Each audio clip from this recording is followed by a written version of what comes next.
Köpünçimizin xəbri bolğandek yer tərvəş həmmimizin uyqusunu qaçırır. Hətta nurg'ulg'an kishilar uylarini tashlab tong atquchilik sirtlarda yuradi. Biz virus va shunga o'xshagan ba'zi bir hodisalarni dunyodagi suiqasd nazariyalarga bog'lab tushunishimiz mumkin. Ammo yer tərvəş hech qanday suiqasd nazariyalarga bog'liqli bo'lmaydigan bir inson emas, taraqqiy qilgan bir davlatning naqadar ojiz ekanligini, ba'zilar uchun Allohning g'azabi, ba'zilar uchun Allohning qudratini ko'rsatgan bir alomat, yana ba'zilar uchun Allohga qaytarish uchun bir signal, yana ba'zilar uchun g'aflat uyqusidan uyg'otish ekanligini ko'ra olamiz. Chunki yer tərvəş oldida bir odamning emas, bir davlatning amonsiz ekanligini ko'ra olamiz. Ya'ni yer tərvəş Alloh subhanahu va taolaning biz insonlar uchun, ya'ni qalbi mushu dunyoga tulib ketgan, hayotni mushu dunyoda iborat ko'rayotgan biz insonlar uchun, ey insonlar, sizlar ko'rayotgan kuchdimi yuqori bir kuch bor, sizlar cho'ng bilayotgan qudratdimi cho'ng bir qudrat bor, sizlar cho'ng ko'rayotgan u dushmanlarni emas, bu dunyoni vayron qilish Allohga nisbatan nihoyat oson. Shuning uchun Allohga qaytinglar, Allohdan umid uzmanglar, Allohdan qo'rqinglar, g'aflat uyqusidan uyg'oninglar degandan iborat Alloh subhanahu va taolaning bizlarga avatgan bir signali, ogohlantirish.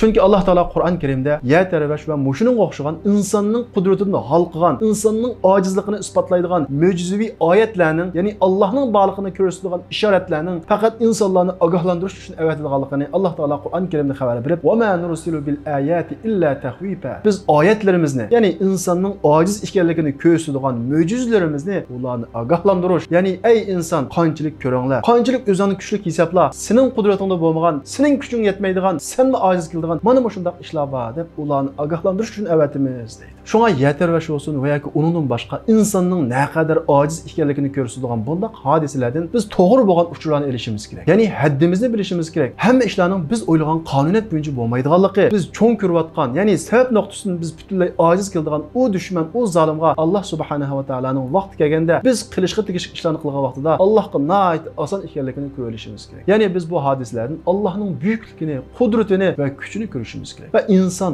qanchalik taraqqiy qilsa-mu Alloh subhanahu va taolaning qudrati oldida ne kadar aciz, ne kadar omansız ekanligini ko'rishimiz lazım. Shundaqla har vaqt o'yg'oq holatda, g'aflat uyqusiga patmay, o'zimizning nereden kelganligi, nima uchun bu dunyoda mavjud bo'lganligimiz va o'lgandan keyin nega borganligimiz haqida o'ylashimiz kerak va Allohga qaytishimiz kerak. Chunki bu hodisalar Allohga va Allohning payg'ambariga, oxirat kuniga gumon bilan qaraydigan kishilar uchun bir ogohlantirish. Alloh taolo Qur'on Karimda afa amin ahlul qura yatiyahum ba'suna bayatan wa hum naimun. Ular, yani Allah'ın bağlılığına, Peygamberimiz Muhammed Aleyhisselam'ın hakiki peygamber ekanligiga gumani nazar bilan qaraydigan u kishilar, o shahar aholisi kechida uxlayotgan vaqtida ularga bizning azobimiz kelganligidan xotirjammi? Ya'ni ular kechida uxlayotgan vaqtida bizning azobimiz tuyuqsiz kelgan vaqtida uningdan qutula olamiz deb o'ylamdi. Mana yer tərvəş uning hargiz mumkin emasligini, yer tərvəga vaqtida o'zimizning naqadar qo'rqinch ichiga qopsilganligimizni amaliy ko'rsatdi. Ava amina ahlul qura ayatihum ba'suna duhaw wa hum yal'abun. Yoki ular, ya'ni Alloh va uning payg'ambarining rost ekanligiga gumani nazar bilan qaraydigan u shahar aholisi ular tushda, kechda o'ynayotgan vaqtida, ya'ni Allohni unutib o'yin tomoshaga tushgan vaqtida tuyuqsiz bizning azobimiz kelishidan qutula olamiz deb o'ylamdi.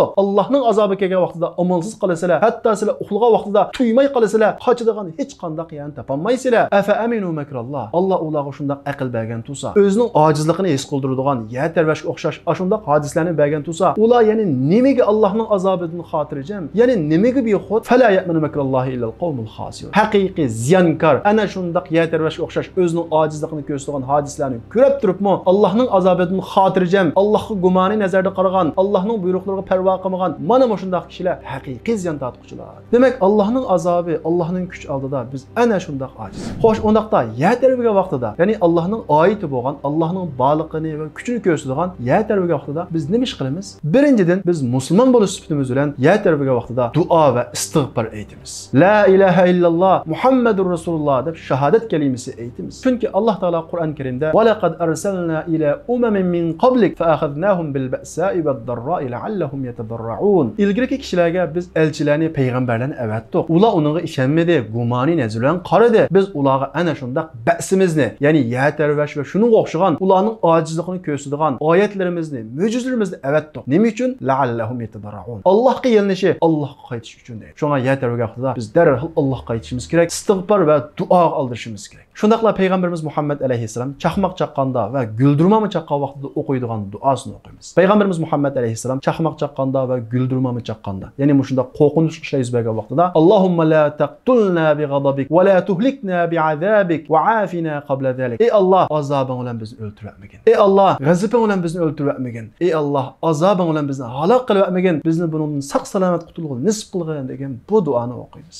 Ondan keyin mustahadagi mutaxassislarning tavsiya qilgan usullarining hammani qo'llaymiz. Masalan, men sizlar bilan bu haqda ofatning tavsiya qilgan usullarini o'rtoqlashimiz. Birinchidan, yer tervigan vaqtida, ya'ni yer tervatgan paytda harakat qilmaymiz. O'rnimizda jim turib, bir qo'limiz bilan mustahkam bir yerni tutib olamiz va bir qo'limiz bilan beshimizni qo'g'daymiz. Shundaqla deriza va kitob ishkobidan yiroqlashimiz yoki mustahkam ustunning ostiga kirib olamiz. Ikkinchidan, yer tervatgan paytda oshxona, balkon, liftga chiqishni qattiq saqlanamiz. Chunki oshxonada yer tervigan vaqtida egiz qo'ygan qochilar tushib, zaxmlanish ehtimolimiz nihoyat yuqori bo'ladi. Shundaqla balkon yer tervigan vaqtida eng burun yiqildigan yer ekan. Uchinchidan, yer tervashni ilgari qildigan ishimiz. Ya'ni hozir mushu gapni anglagandan tortib hammamiz uyimizdagi shkaflarning, mayli kitob shkafi bo'lsin va kiyim shkafi bo'lsin, hammasiga bir qarab chiqamiz va uning hammasini tamom mustahkamlaymiz. Puxta bekitamiz. Chunki yer tervigan vaqtida agar bu puxta bekitilmagan bo'lsa, yiqilib tushib uxlayotgan bolamizning yoki bizning ustimizga tushishi mumkin. Shuning uchun bu intayin muhim. Shundaqla shkaflarni yiqilsa ishkini to'sib oladigan va yoki yiqilsa bizning ustimizga tushadigan bundaq shaklda qo'yishni saqlash lozim. To'rtinchidan, mayli kitob shkafi bo'lsin va yoki oshxonadagi shkaflar bo'lsin, ig'ir narsalarni ust taraf qo'yishni saqlash lozim. Chunki qochquvchilarning ig'irlarini ustiga qo'ygan vaqtida, yer tervigan vaqtida ig'ir narsalarning kuchi bilan ishq eshlab yerga tushadi, chaqiladi. Bu vaqtdagi qalaymagan harakatda